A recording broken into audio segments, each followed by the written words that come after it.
And we are live. How's it going, Mets and overall baseball fans? Thank you guys all so much for chiming in for the latest post-game show here on WardyNYM as we're breaking down another Mets game, another Mets victory as they give a big old can of, you know what, I'm going to say it, parental advisory.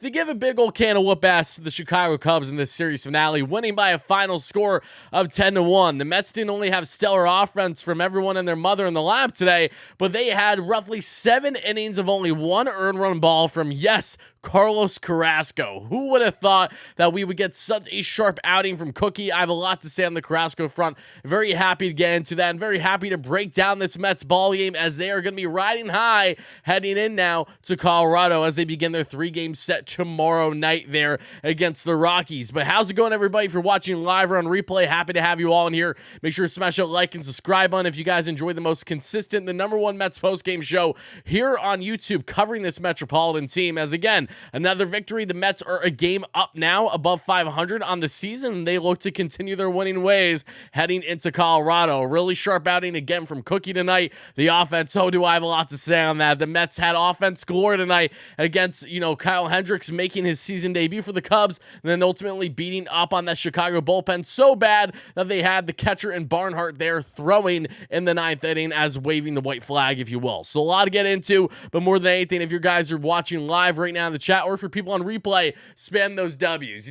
How you fly the W in Chicago? We're spamming those W's in the live chat, guys. That's why I want to see right now. Spam it. Again, appreciate you guys being in here. Buzz Talk, how you doing? Great supporter as always. Happy to have you guys all in here. Like I said, we have a lot to get into. Harrison, I'm not sure, so appreciate if you wouldn't spam. Thank you so much. But again, spam those W's, guys. Again, we're going to fly the W. No, we're going to spam those W's as the Mets, again, take a very comfortable victory in their series finale, salvaging their series, dropping the first 2 games. That certainly was frustrating, but a nice bounce back win tonight where you had offense galore, led by Jeff McHitz, who I was so impressed with today with his at-bats, led by Brett Beatty, led by Brandon Nimmo, led by Pete Alonso, led by Francisco Alvarez. This offense was hitting often and early, and the Mets saying, guys, when they get a quality start from their starting pitcher, they were 10-0 entering tonight's game. Now they are 11-0 entering tonight's game, and to add even furthermore, when the Mets score the first run in a ball game this season, they are now, if I'm not mistaken, 15-3. I could be wrong by a game there, but I'm pretty sure they're around 15-3 this season when they are first to score in said ball game. So between the quality start, getting early runs there in the first, that was ultimately a recipe for success against the Chicago Cubs team that we're always happy about, that we're always happy to see. How's it going? All things Mets, happy to have you in here. You can shout out my live members, everyone watching live, James Carroll, especially you. Hog, make sure to check out Hogwatch, guys. If you enjoy Padres content, if you enjoy watching any of their coverage, Hogwatch is the #1 Padres YouTuber out there. Does a lot of what we do here on YouTube, but over in Padres land in San Diego, or San Diego, as I would say, if I'm doing my best Will Ferrell impression from Anchorman. But let's break down this Mets ball game. Let's get into it. Again, we had some updates heading into this series that we were aware of, and that was headlined by Tomas Nido returning, being reinstated off the IL, which we all expected. And this is the reason why I didn't do a separate video for it or anything like that. I knew that Nido would be returning soon in the coming days,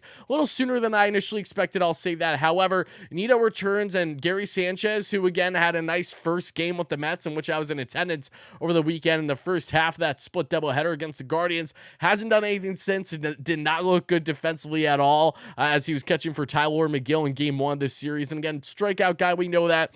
Gary Sanchez was nothing more than a placeholder in the short term for the Mets, and now he has been DFA'd, and he will possibly be picked up by an opposing team. If not, he'll be sent back down to the minors, but he can potentially opt out of his deal if I had to guess too. Could be wrong, but no less, Mets get Tomasito back until Narvaez is ready. Narvaez did play in high A tonight in Brooklyn. I'm not sure what his numbers were on his rehab outing, so I'll have to check that when I get the chance. But then once Narvaez returns, Tomasito will likely, if I had to guess, be the odd man out as a DFA, or of course being traded, because the reality is there isn't a shot in hell, again, chance in hell rather, that Francisco Alvarez is one of the best young hitting catchers in baseball right now, and all of baseball, regardless of the fact that he's a rookie, is going anywhere anytime soon with the way that he has been playing. Another strong night from Alvarez, a 2-hit night thanks to not only a single, but a double down the third baseline as well. A lot to love about Francisco Alvarez that we've seen throughout this series, not only with the home run yesterday off of Marcus Stroman, Stroman the only guy to do anything off of him, but more than anything, just consistent at-bats. He looks good out there. He's giving you quality at-bats, and the defense is so electric and elite as is. So we all love Francisco Alvarez. I mean, who doesn't at this point with the way he's playing, right? But let's get into it, guys. Again, very happy to have you all in here. Let's break down this ball game, innings 1 through 9. We'll get into the player of the game. In my opinion, who was the player of the game? This one was really tough player of the game-wise. You could have picked a lot of different guys, but I went with one specific player, and I think there's good reasoning for it, as much as you can make arguments for others. Tonight was a night where, you know, when I'm going to ask you guys who you think my player of the game is, it's going to be a wide variety on who it actually is going to be. So as the Mets, again, they start tonight's game with the lineup of the following: Nimmo, Lindor, McNeil, Alonso, Beatty, Marte, Vogelbach, Canna, Alvarez. Of course, I was not anything but happy to see Vogelbach starting again as Vogelbach's struggles continued. He did end his last two at-bats with a walk and a single, but that doesn't change the fact that Vogelbach has not looked good whatsoever. He is now, in his past 31 strikeouts, half of them at 16 have come looking, including his first two at-bats tonight. So something that I want to make clear before we break down this ball game, and this was a great note by Gary Cohen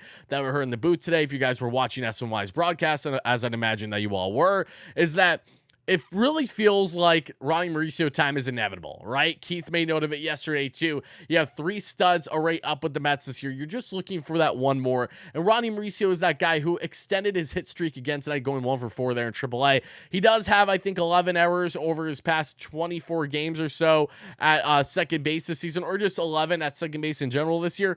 However, that defense will continue to get shored up more, maybe give him some times in reps in left field, and more than anything, the bat will carry him. Same can be said with all the other young studs in this lineup. So because Mauricio time feels inevitable, you can make an argument, as much as I don't want to see Vientos being benched because of Vogelbach, you can make the argument that the Mets are really giving their last hurrah to potentially one of a Vogelbach, a Pham, a Canna, at least one of these 3 guys, because once you bring up Ronnie, then you're in a situation where McNeil will likely play more left field than ever, and then you're going to have Ronnie at second base. So if that does happen in the next 1 or 2 weeks, then the Mets are going to have to cut a guy. Who's that going to be? Is it going to be Vogelbach? Is it going to be Pham? Is it going to be Canna?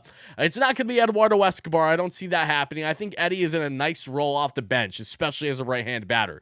Not really concerned with him, but you get a Pham, Canna, Vogelbach, and they all bring different elements to their game, and I think there's honestly a fair argument to be had, especially as a standalone DH, that if you can get any value out of him, that it might be worth trading away Vogelbach. Yes, in hindsight, that trade didn't look good. Yes, he's an OBP god, but who wouldn't want Colin Holderman in this bullpen right now over Vogie? Let's be realistic. And with the Mets bats that they have internally going, and the reps that you can give them there at that DH position, headline by Mark Vientos, and maybe even sometimes at Francisco Alvarez. You know, if you want to say give him a day off from catching, but want to continue to have that electric bat in the lab, in which he should be moved up from the 9 spot. That's another thing that I do want to add here. It's a little frustrating that he's been the 9 spot, but hopefully that changes through in the later with the power he's been giving you. But the point stands is that if this is Epler's way of trying to give that last hurrah to see what you have these guys before pulling the trigger on that next decision, then that is at least understandable, as much as it may frustrate me. So we'll see what happens. Everybody, you know what? I'm actually going to put up a poll in the live chat for you guys. And I want to know, out of the 3 players, what player do you think should be parted with in the scenario that Mauricio is up with this team in the near future? And then, of course, by doing so, you will give more consistent reps to Vientos. So let's see. Should Mauricio be called up soon? Who should NYM part with? And let's see. I have a good feeling that most of you guys are probably going to say Vogie, but let's put in here. Vogelbach, Pham, Canna, and I'm going to leave it at, I'm going to leave it at those 3 just because I don't see how it would be Escobar. I really don't. Narvaez in Brooklyn 0 for 1 with a walk. Okay. Not bad at all. Can we release Fatso Vogie and call up Mauricio? Dave is going in. My goodness. Again, I'm not I'm not going to be that guy to be calling Vogie a fatty and all that stuff. Like, we've all known he's a big guy. I've never had an ill will with Vogie at all. I've always liked him. I love his personality. And again, he's a very strong OBP guy when he is right. However, for what this Mets team is right now, what they're trying to build, and what they need in this lineup, you really can't make much benefits of the doubt that Vogelback will help you get to where you need to go. Last year made sense to a degree as a strong OBP guy, but as I've been saying a lot, the Mets have guys that can get on base at a good clip. They shouldn't need to be reliant on Vogelback to take up a DH spot in which he's anything but a good base runner. He's not a fielder at all. You can't even really put him at first base at all. And now you're telling me, okay, you're going to put him out there, just give you a couple walks in a single game and every now and then a gapper. Like, that's one of those things. Even Vogelback at his best is not a consistent home run guy the way that that you have potential of there in Vientos and potential of in gap-to-gap hitter and home run power in Mauricio. So just more food for your thought. But let's talk about this Mets ball game now. Let's get through innings 1 through 9, shall we? Because like I said, this was an electric game to watch. And of course, shout out to my great sponsors on the channel at MLB. If you guys haven't entered the Brett Beatty jersey giveaway, make sure to do so again by clicking the link in the description of the live show, whether you're watching live or on replay. We will be picking a winner in the next 5 days or so when the month comes to an end. To anyone that signs up to my MLB Wardy's League, drafts your team, and of course joins a weekly tournament. So make sure to check it out. And whoever joined for these weekly tournaments, the tournaments that end in the next day or so, whoever won in those specific tournaments, you win a free MLB subscription as well. So you don't only get a chance at a Brett Beatty jersey in 5 days, but you win a free MLB subscription. So it's a win-win. Make sure to check it out. And of course, my good friends at Mojo Sportsbook and Manta Sleep, but more on them later in the show. So the game starts in the first inning that we see there. Brendan Nimmo with a single against Kyle Hendricks. McNeil with a walk. Alonso with a walk. So bases loaded just like that. And Brett the Met steps up with an RBI sac fly to center. That's the only run the Mets would score in the first. And I was telling to my buddy Brandon, who I was hanging out with watching the Mets game with, that I've converted him into Mets fandom. Was more of a casual baseball fan for a while, even though he played back in high school. And now he's all in on the Mets, and he's a big Kodai Senga fan too. So we're talking about the game, and I look at him, I'm like, I'm a little discouraged that the Mets only got 1 run with bases loaded, 1 out, because Carrasco is going to give up at least 1 run in the first. And what happens? Of course, just as Gary Cohen is famously doing the jinx, saying that, Swanson hasn't done well in his career. And while that may be true against Carrasco, going for 1 for 10 in his career, of course, he barrels one after Cookie being up 0-2 in the count. They throw some bad pitches, and then, it's a 92 heater right down the pipe. And see you later. Swanson does what he does best, and that's by hitting bombs out of the park. It's a tied ball game 1-1, but thankfully Cookie, that would be the only run he surrenders tonight, so that's important too. But Suzuki reaches on a McNeil error, but that's all she wrote there in the first. It's a tied ball game as we head to the second, and in the second, a 1-2-3 smooth inning for Carlos Carrasco. And then as we get to the third with 2 outs, McNeil with a single again, 2 outs might I add. McNeil with a single, second time on base array tonight. Alonso with a single, poking one to the left. Beatty with an RBI single, pulling it through. That would have been shifted last year, but not this year. That is a nice RBI single there for Brett the Met. Already 2 RBIs in just 3 innings of play thus far. Marte rips a beautiful opposite field single, a 2-run single to increase the Mets' lead. At that point, you're going from 2-1 to 4-1, and right after he steals his 14th stolen bag of the year, Starling Marte is on pace to easily give the Mets anywhere from 35, 40-plus stolen bags this year, and you have to love that if you are the Mets and Starling Marte, right? Marte hasn't been running his fastest, but he's been very effective in running. He's 14 out of 17 on his opportunities trying to steal bags this season. Vogelback would strike out the second time already tonight, looking both times there to end things in the third, which was frustrating, of course. In the bottom of the third, then Horner and Happ with a single, like Suzuki with a walk. All right, it's bases loaded, less than 2 out, or right around 2 out, pardon me, there for Carlos Carrasco, and he somehow escapes the jam. You love to see that. So Cookie escapes his own mess there in the bottom of the third, because that was we head to the fourth. Cookie gets a clean inning. Again, another inning where he had a couple runners on, but gets out of it unscathed. Cookie works through trouble, and that was huge for Carlos Carrasco tonight. Again, his stuff had some swing and misses. In total, Cookie tonight had 10 whiffs on pitches at minimum 10. So that was really important to see, because Cookie, even at his best, just doesn't have great stuff. So to see a Chicago Cubs lineup that has certainly been solid with their offense to start the year. I mean, as they haven't been the worst in baseball by any stretch. Yes, not having Bellinger right now due to injury certainly hurts them. Same thing with Trey Mancini, who I'd imagine is hurt, because why else would he be playing right now throughout the series? But the point stands is that Cookie, faced some solid batters today in this lineup, and he was able to handle them. He was able to get out of those jams and get some swing and misses, and that's what you like to see. And if he can be innings eater for you in the meantime, before you say potentially upgrade the rotation by the time you get to the trade deadline, then that's all you could ask for from Carrasco, because as we know, he's nothing more than a solid number 5 at his absolute best. And at worst, he's not even an MLB caliber pitcher because of that first inning part. But I digress. As we get to the 5th then, with 1 out, McNeil with a single, Alonso with a hit by pitch up and in there on the elbow, and a double steal attempt, a beautiful steal play there by the Mets. Alonso gets the second, McNeil gets the third, and Yan Gomes throws right over McNeil's head to let him trot in for an easy run stolen there. It's a 5-1 Mets lead in the 5th. In the bottom of the 5th, Cookie has himself another 1-2-3 inning. In the 6th, Alvarez with an infield single, his first hit of the day, wouldn't be his last. The Mets don't score there, however, because as we advance to the 7th, McNeil goes oppo for his second opposite field single today. Alonso then rips a no-doubt 2-run opposite field home run to deep right, and that increases the Mets lead. They have truly blown the doors off of this game. It's a 7-1 ball game in the Metropolitans' favor. How can he not be happy? That is Pete Alonso's 19th home run this season, and it's not even June. This guy has a very... Wouldn't shock me if Pete gets at least his number 20 there in Colorado for this next series. So you love what you're seeing from Alonso. He's so locked in. He does so well at Wrigley too, against or in favor of the win. I mean, he just absolutely hits nukes there. That was Alonso's second home run in the series alone. He has been on an absolute heater, and if any of you guys had him in your So Rare MLB team, you had yourself a good tournament, a good week to be playing him per usual, because Pete is the best home run hitter in baseball right now, as a surprise to absolutely nobody that pays attention to baseball. Afterwards, after that bomb, thank you, Alonso, we then head to the bottom of the 7th with 1 out and 1 on. Ottavino comes in. Cookie's day is done after allowing just 5 hits of 1 earned run ball, 2 walks, 4 strikeouts on 6.2 innings pitched. And because of that reason, guys, I'm sorry, Carlos Carrasco is my player of the game. It might surprise some of you. It might not shock some of you either. I couldn't even run his highlights because it was so hard to find his highlights tonight. Again, he didn't have a lot of strikeouts. He didn't have overwhelming stuff, so that makes sense. But regardless, really excited with what I saw from Carlos Carrasco tonight, because in a game where you already lost the first 2 games of the series, you're trying to salvage things, right? You finally get early runs in your favor, but it becomes a tied ball game because of Dansby Swanson, and you throw him a meatball down the pipe there in the bottom of the first. He gets out of his own mess. He gets out of those jams. That's really pivotal for Carlos Carrasco, who entered tonight's game with an over 8-year array and finished with a 6.75. Again, baby steps in the right direction for Cookie. A very sharp outing for him, all things considered, even against a Cubs team that is by no means the best in baseball,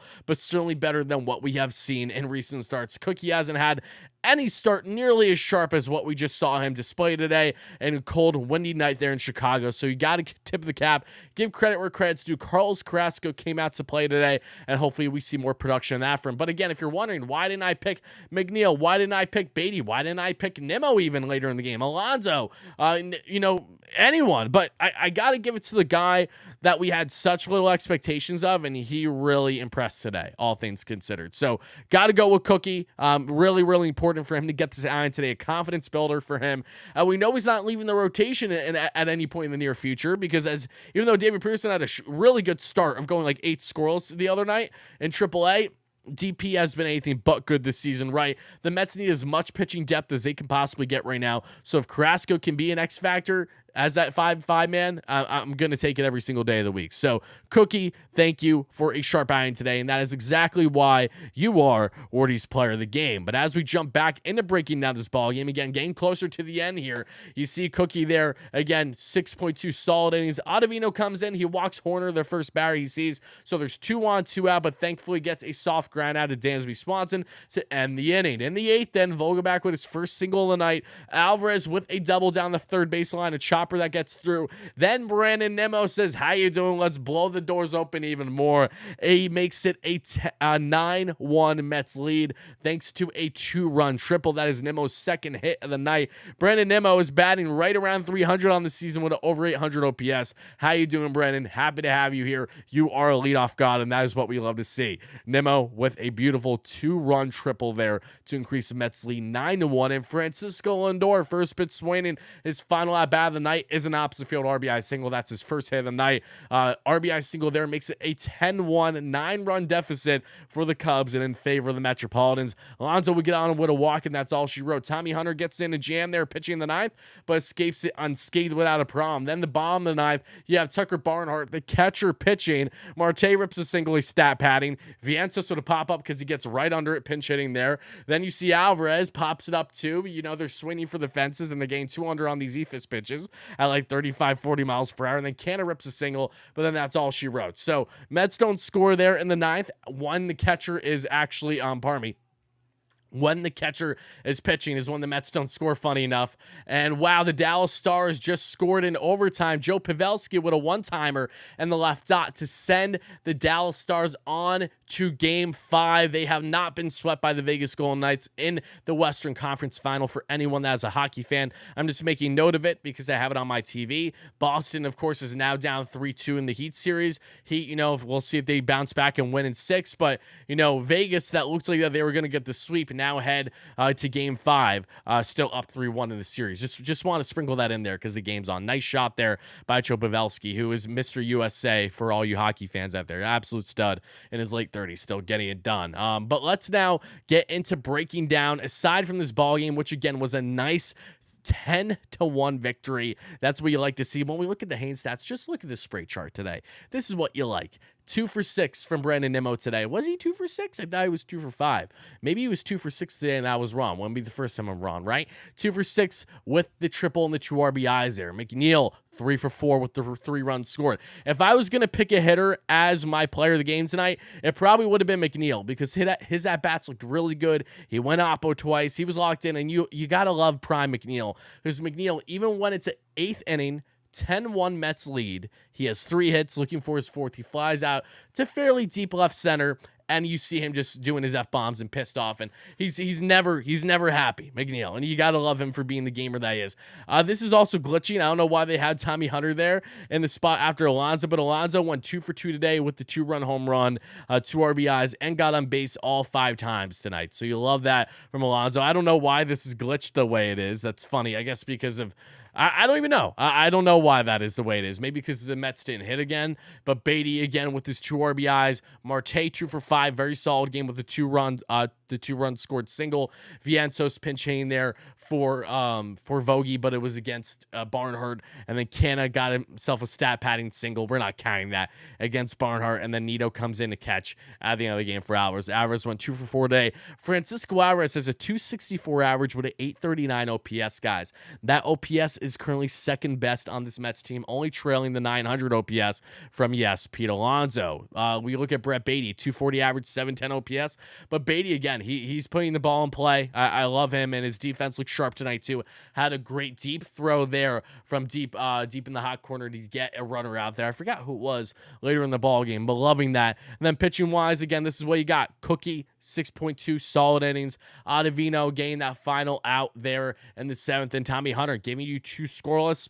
Not going to complain. You know, even a blowout, you want to get those innings eaten and not have to use any like real reliable pitchers, and the Mets were able to do that, and that's always good to see. But guys, I got to ask everybody in the live chat, if you had to pick a hitter as the player of the game that is not named Carrasco, obviously, who would your player of the game player be from the hitting front? Let me know in the live chat. For people on replay, let me know in the comments below. The same applies for sure. How come Beatty was playing such a deep third base? He almost playing short left field. Ridiculous. I mean, you can ask the Mets on that front. They have him there in the alignment for a reason. Why did we call it Vientos? I've been asking myself the same question, considering he's not getting reps. But if this is because of the fact that they're going to be partying with Vogelback or one of those 3 that we have in the live chat poll right now soon, then at least it's understandable. But regardless, Vientos should still be getting more reps. The fact that he only started the first game this series is, pardon my French, it's bullshit. It really is, and that should not be happening. And he better sure as shit start at minimum 2 or 3 games there in Colorado. He should start all 3, but at minimum he should start 2 or 3 for sure. And that's how I feel about it. But let's see what you guys got to say in the live chat. Again, appreciate having all you guys in here as we're breaking down the latest Mets victory as they take the series finale there against the Chicago Cubs by a final score of 10-1. You'll love to see that. Got a lot of McHits. All right, so most of you guys are on the McNeil train like I am. I appreciate that. Like I said, you got a lot of nice offensive production throughout the depth of this lineup, top of the order, bottom of the order. That's what we like to see. But McNeil really was the plate setter today for me, and he had a great base running, base running awareness with the double steal that we saw that led to him scoring a run. Just little things that you always appreciate about McNeil as the reigning NL batting champ.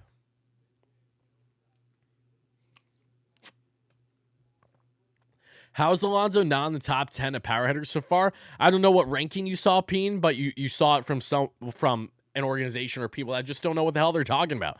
Pete Alonso has literally been the best home run hitter in baseball since arriving in baseball in 2019. So to think that anyone is a better slugger than him is honestly hilarious. It really is. Since Alonso's entered the league, there has not been a better slugger in baseball. I'm sorry, I don't make the rules. That is the statistic right there. No one's hitting more nukes than Pete Alonso, who, again, has 19 home runs already this season. 19 in just, let me do my math if I can do it, in 25 games? No, definitely not 25 games. What am I even saying? Holy shit. I just said 25. I meant to say 45. But even that isn't true. The Mets are 26-25. So in 51 games, Pete Alonso has 19 home runs. He's on a 60 home run pace this year, guys. Maybe he's going to have his own judge year in his own right. Of course, he's not going to be able to break the record out of the NL because it's held by a guy by the name of Barry Bonds. But, if Alonso can break what his rookie record was, that would be insane. That would be nuts. I was at tonight's game. Cookie came through. George, yes, you were, because you chimed into the live chat yesterday. That's awesome. Yeah, George, I'm so happy that you got to see a sharp outing from Cookie. I know you were concerned about it when you mentioned the live chat yesterday that you were attending tonight's game. So happy that you were there, man. No better baseball game to go to for the Mets, right? 10-1. And speaking of attending Mets games, I do want to let all you beautiful Mets fans know I will be back at Citi Field next week. Your boy is 3-0 so far in attendance this year. I've attended games, the home opener in which the Mets beat the Marlins. I attempted the game where the Mets had that ridiculous rally to beat the Rays in game 2 of that series. Thank you, Alvarez and Alonso. And then I was there for the day game of the doubleheader against the Guardians, in which the Mets won 5-4 thanks to Marte's go-ahead 2-run home run there in the 8th. So now I'll be attending Tuesday or Wednesday's game. I'll be behind home plate again because shout out to my good friend Dan, who's an absolute beauty for always the hookup.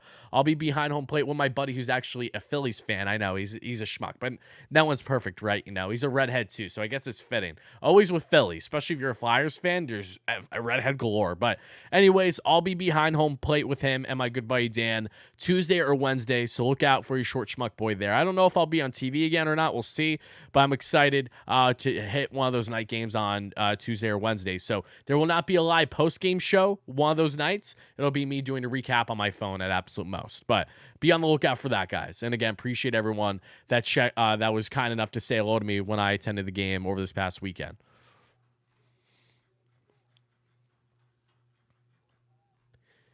And again, here's what I will say, guys. As I've been saying before, I have been heavily against, like I said, I've been heavily against Vogelbach getting these consistent reps over Vientos. You brought up Vientos for one reason only, and that's for him to play and use his bat, his power bat, right?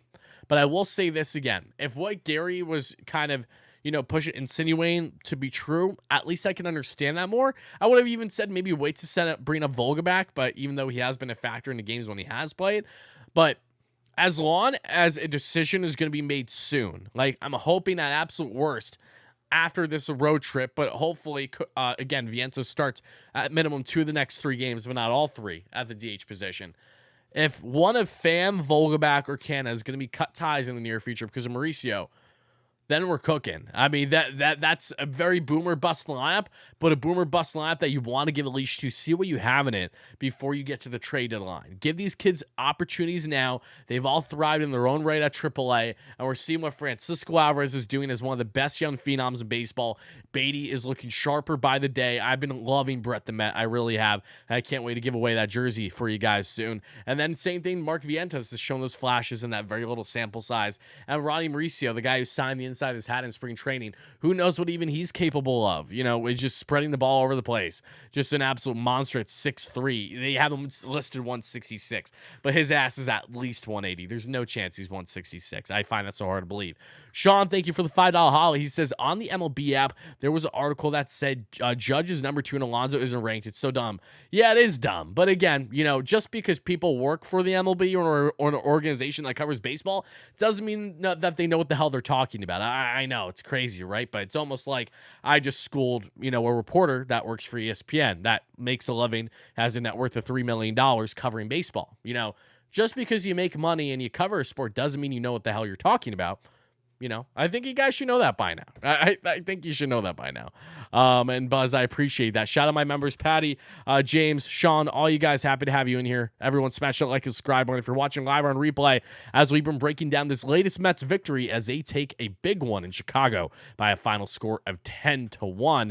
But guys, I do have to let you all know, for all my New Jersey residents out there, guys, we talked about them. They're a great partner here on the channel, and that is my good friends at, of course, that being in Mojo Sportsbook. Mojo Sportsbook, again, for those that you don't know, is this awesome revelation of new sports betting where you're combining player stocks. So if, say, you're on the Robinhood app, or if you're doing any type of stock, day trading or holding your things, imagine that, but in the sports world rather, where you're investing on players, on how their current performance is, and you can hold on them to then, if you want to sell big at the end, if say you get a rookie in Alvarez and he becomes rookie of the year, then you sell him big time for what he was, or if you want to hold on to him, you want to day trade. They have so many sick options. Again, they're just Jersey right now, so to all my Jersey Mets fans, this goes to you. To anyone else, it doesn't apply, so don't worry about it. But again, just want to share with you guys briefly on my good friends at Mojo Sportsbook, because every bet on Mojo offers live trading, so you can get in and get out of games all game long. It's stock trading meets sports betting, as I just mentioned, with money lines, player props, which is very cool too. So like tonight, for example, you could have done your player prop pitching wise on over or under Carrasco strikeouts, and instead of investing, the typical, the odds of -1 or whatever, they have that converted, but you invest in cents on the dollar, which is very interesting. So say Carrasco, for example, I don't even know what the prop was for Cookie tonight, if they had one, but let's say if it was like at least 5 strikeouts and they had it at like 53 cents, right? That would be a -112 odds. So if you put 100 down, you would then win with almost double, with 189.60 cents or so to be exact. So just give you an idea on how the player props work, which is very cool. Love their format there, and a whole new career-long bet they've created. And the best part, and this is what I really enjoy most about this, is that you control your bets when it comes to cashing in. When you cash in, you're up, or when you cash out, it's going bad. Mojo's cash outs are available way more than any other sports book, and that's imperative for someone like me that, again, does parlays all the time or does single bets, and you have, say, 3 or 4 legs hit. They're all important, especially if you're doing playoff stuff, hockey, basketball combined even, or even just, MLB too. You combine them all. Say 3 or 4 legs hit. If there is a cash out option you want to hammer, or if you're doing the money line on something and say the Mets are up, say the Mets are down rather 5-1, but they've been on a heater, so they're going to come back against a bad pitcher.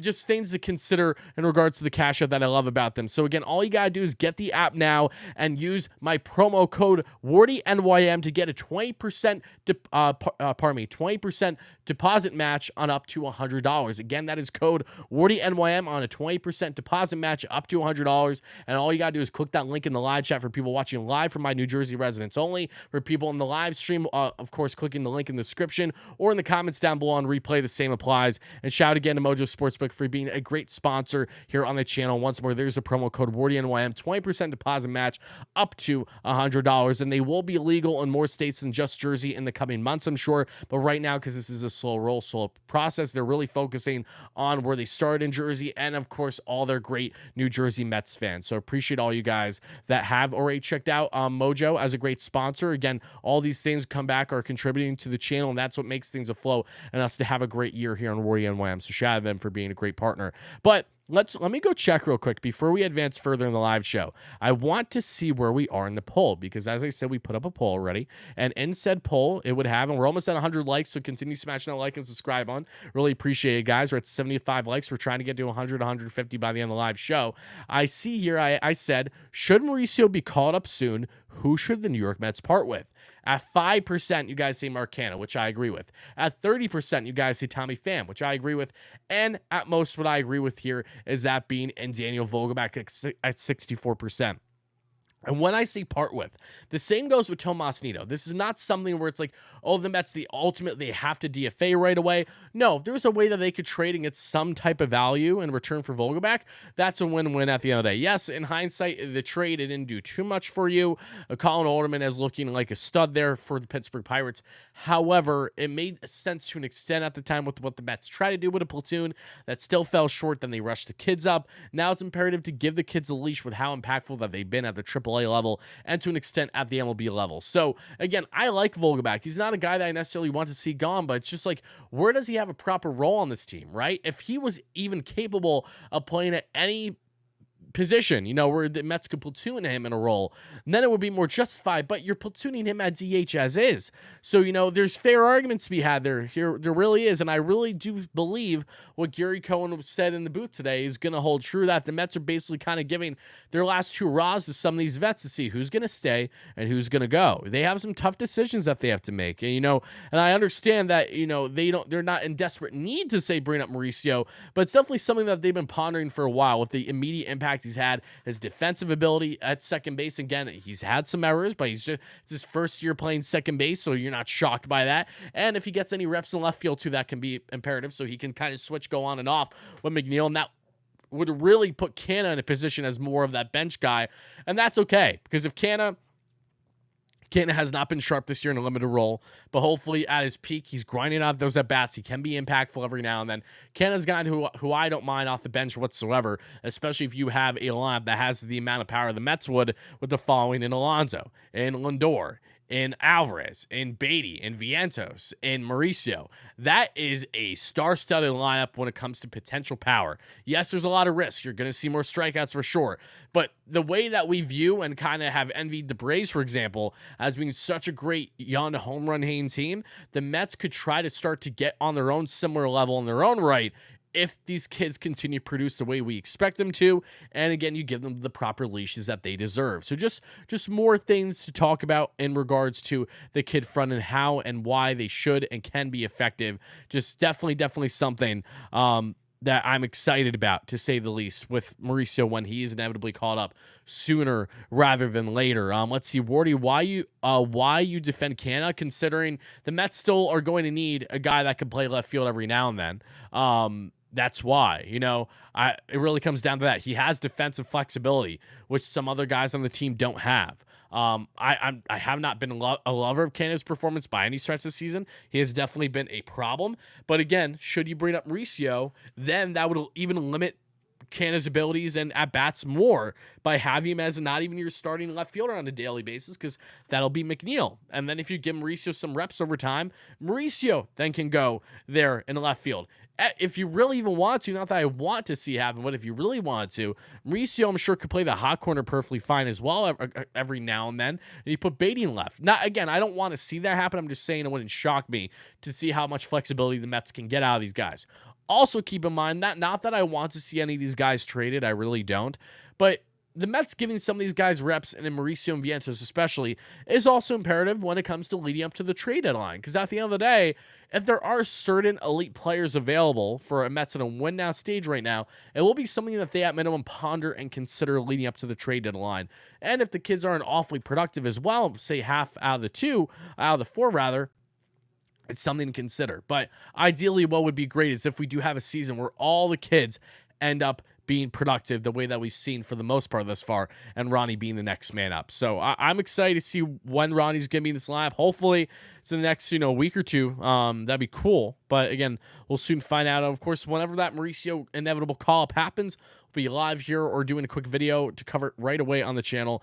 And then, of course, we'll be sharing our excitement to see him in his inevitable debut. But before we get out of here, guys, because we are going to be wrapping things up in a minute, you guys all know the drill by now. You know my great friends, our great sponsor here, not at Mojo, even though that is true, but at our friends, Manta Sleep, the best sleep mask on the market, beyond affordable. I'm tired. I'm exhausted. It's past 11 p.m. Eastern here. I got to go get my beauty sleep the only way I can, even though I'm an ugly schmuck, is by using my Manta Sleep Mask Pro. And for those that don't know, again, Manta Sleep are the best and most affordable sleep masks out there on the market. We've had a boatload of us followers here, members, subscribers, new viewers, purchasing these Manta Sleep masks using my link in the description and my promo code WARDY for 10% off your purchase. I've heard raving reviews about them. Yeah, I've been using this bad boy for at least a month now, if not two, feels like. I've loved their product. I brought them on as a sponsor because of how much I like the product, as a matter of fact. Look how happy she is. How can he not be happy when you have your Manta Sleep mask to go to bed like a baby? And again, the sound mask that people have been raving about, I've heard, especially if you're, say, on a flight,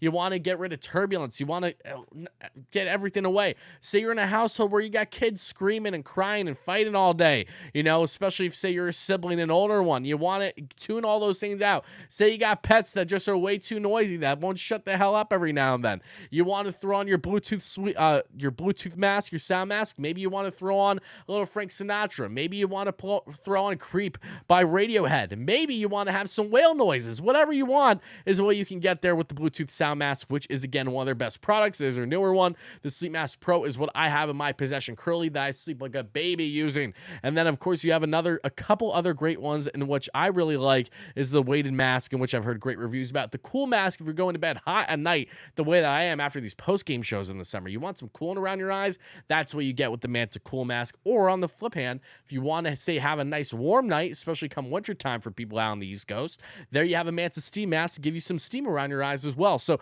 you got all your sleep mask needs and more, and all you have to do, again, is by clicking my link in the description using promo code WARDY for 10% off your purchase. Again, that is promo code WARDY for 10% off your purchase. And shout out to my good friends at Manta Sleep for continuing to be a great sponsor here on the channel. So there you go. Manta Sleep Mask, got it on, ready to go. Guys, thank you all so much for the love, for the support. As always, we will likely be back live tomorrow. I don't know for certain, but going to try to cover this series as much as I can over the weekend. I have a fairly open weekend as of now. That's barring any changes, because weekends are usually when things get busy. But I appreciate everyone watching. I appreciate everyone chiming in for the Mets breakdown as they win their latest game by a final score 10-1, smacking the Cubbies around. We're waving the W flag, but this time here in Queens, as they will have a nice, high, comfortable flight there to Colorado. They're doing that as we speak, I'm sure, as they're right back at tomorrow night against those Rockies. And they have some revenge to have, because they just dropped 2 out of 3 at home against those same Rockies. Now this Mets team looks better than ever than what we saw last time around a month ago when they played, if not less. Let's see what this team can do against these Rockies. But again, guys, thank you so much for the support. Thank you for smashing that like and subscribe on. Thank you for being a great Mets or overall baseball fan follower here on the channel. And I'll see you again real soon. Let's go Mets, baby. Peace out.